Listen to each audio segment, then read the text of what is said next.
So today, we're going to dive into a really powerful idea, one that's designed to stop a headache that, let's be honest, plagues just about every data-driven company out there.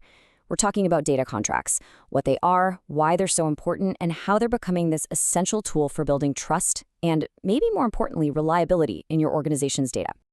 Okay, let's just kick this off with a question that I'm betting hits a little too close to home for some of you. You walk into work, you pull up that super critical dashboard that everyone relies on, and poof, it's broken. Or even worse, it's showing you data that makes absolutely no sense, and you have no clue why, right? That frustrating, all too common scenario is the exact problem data contracts are built to solve.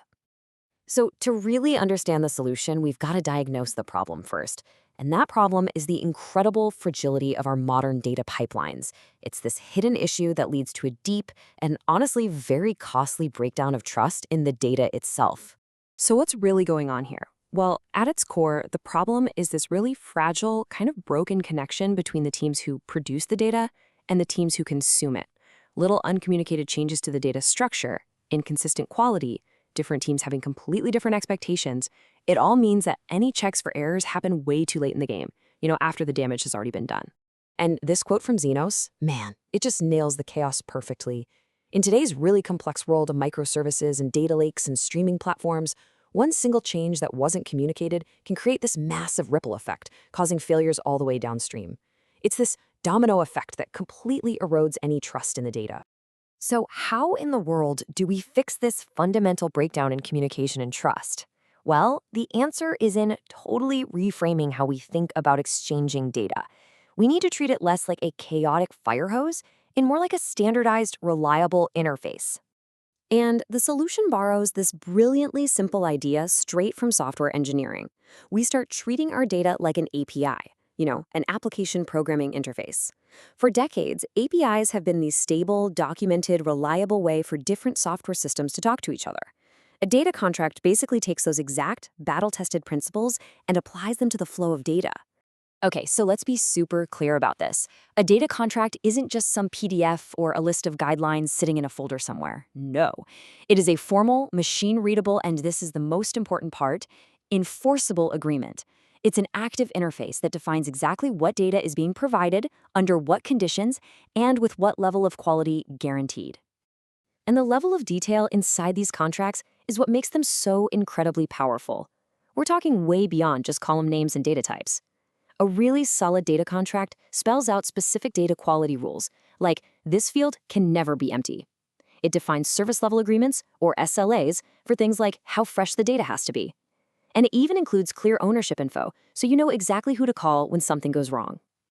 But of course, an agreement is only as good as its enforcement, right? A piece of paper isn't going to stop a pipeline from breaking. So let's look at how data contracts actually get put into practice and become a real automated guardrail for your data. The key philosophy here is something called a shift left mindset.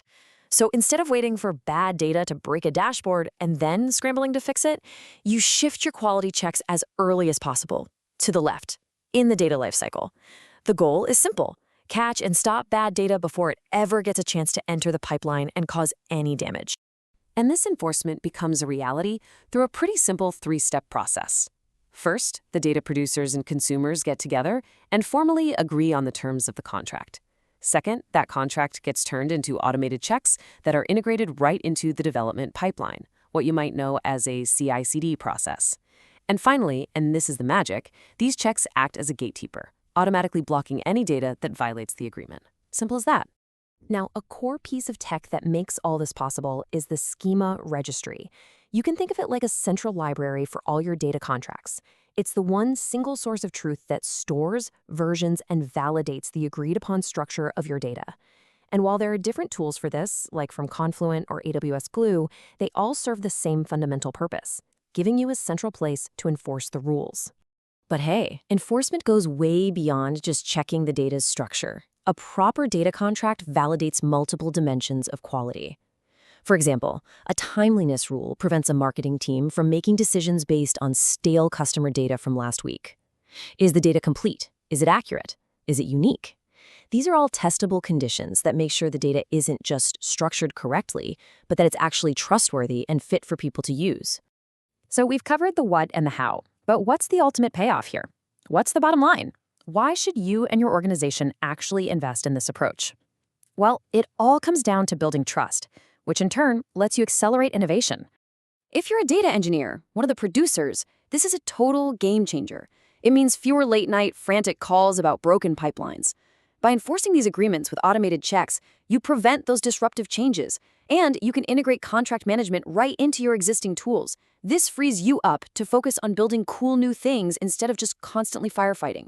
And for the people on the other side, the data analysts and data scientists, the consumers, the benefit is one word: confidence. They can finally rely on the data they're using.